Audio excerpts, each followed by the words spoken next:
Any child knows how to make ice. Take water, freeze it.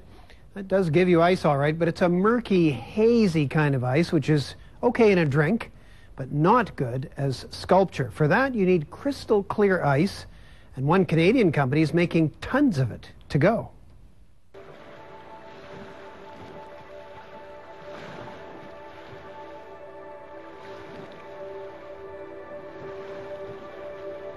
Not far from the shores of Lake Huron, where each year nature creates and then erases its own original ice sculptures, lies Hensel, Ontario. Population, a mere 1,200, with a very big international reputation. This is where the world comes for its ice. Crystal clear ice used in carvings and sculptures for Disney's Millennium Celebration, the Salt Lake City Olympics, even the inauguration of George W. Bush. So why does the world knock on Hensel's door for ice? Iceculture is the world's leading commercial producer of crystal clear ice for carving. The company produces 25,000 blocks of ice every year, each a meter long and weighing 130 kilograms. That's enough ice to carve a life-size replica of the CN Tower, and then some. It is also the world leader in developing technology to make elaborate ice carvings in minutes instead of hours. I think I'm safe in saying we probably changed ice carving. Ice carving's been unchanged for centuries. Chefs have used chisels to carve whatever item they want. Now all of a sudden we've commercialized it, and time is money. So we had to find faster and better ways of doing things. Julian Bailey and his wife Anne started the business as a hobby. We bought a machine which manufactured ice punch bowls, and it was done for beer money, exactly that. Their core business was local weddings and parties. Despite their international success now, they still serve the local crowd, selling them ice carvings for the big day and hosting the odd tour of the plant. I like that for my mom. That's cool. They joined the National Ice Carvers Association and found there were a number of common problems. Most ice-making machines worked on the same principle as ice cubes in a freezer, freezing the ice from the outside in, leaving a cloud of tiny air bubbles in the center. They had a block which was weighing about 450 pounds, which had a white core known as a feather right through it. And of course this is no good to an ice carver. It hides all the detail. Bailey did some research and found that the solution already existed in a little-known clear ice-making machine. It was developed by an older gentleman in Colorado, and generally he sells one or two machines to a chef who takes up carving. So what we've done is added a lot more and commercialized what has been generally a one-man business. Bailey now has 150 of the machines and plans to buy another 50. The tanks are first lined with plastic and then filled with water. Circulators are placed in the tanks to keep the water constantly moving, which forces the air out.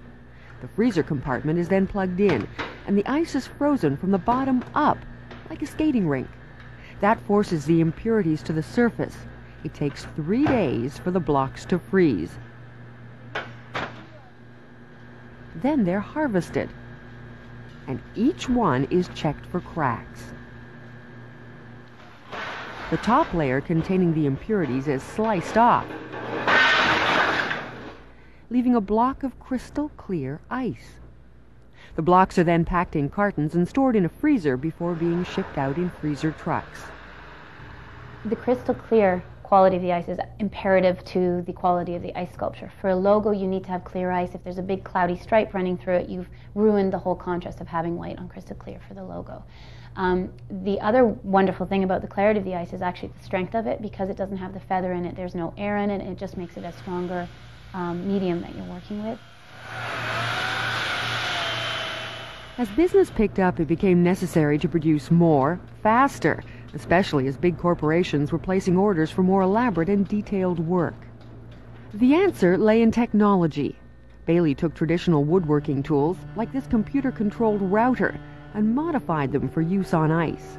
The first modification was to separate the heat-generating parts, like the motors, so that they could operate remotely outside the temperature-sensitive freezer workshop. Another challenge was keeping the ice blocks in place on the machine without using damaging clamps. The simple solution was to use water to freeze the block to the machine. A light tap with a rubber mallet frees the block.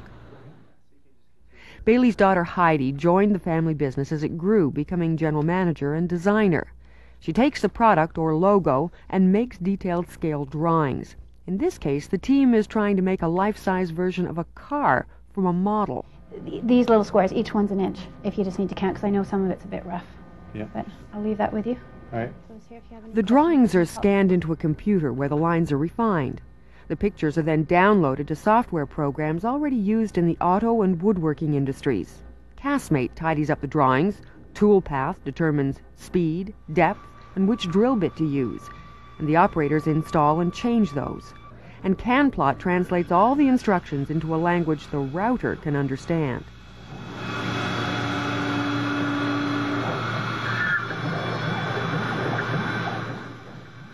You're getting a perfect outline every single time. You can vary the depths very easily, so we can do more detailed work. We can do it in sometimes a tenth of the time. We developed a lathe for cutting round objects. It will cut spheres, it will cut pillars, bottles, footballs, any round shape, and it'll cut it perfectly in seconds, really. And then again, it will do multiples too. For example, if we were doing tabletop vases for display, we can cut 3 out of a column in less than 4 minutes. Whereas if you're doing it by hand, you're looking at about 2 or 3 hours.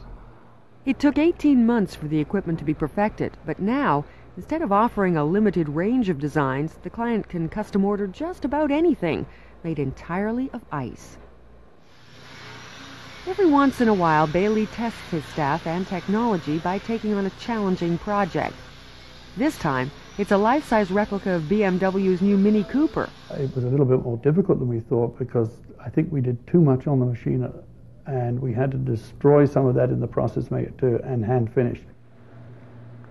Sometimes 2 pieces of ice have to be fused together to make a larger piece. It's the combination of the clear ice and the tools that allows such complex projects to be undertaken. The car doesn't look crystal clear after all that chipping, but Bailey has a straightforward solution.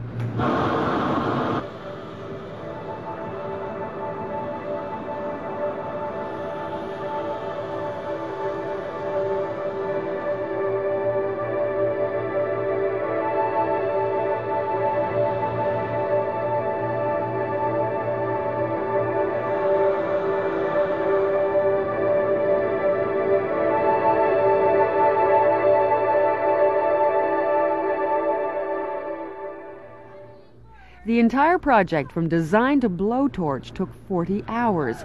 And to prove how sturdy their creations really are, the team gave a demonstration. Now, Dad, don't watch it, easy. Okay, can we get in there? Close the door. Here we go. Yes. Yo. With very clear results.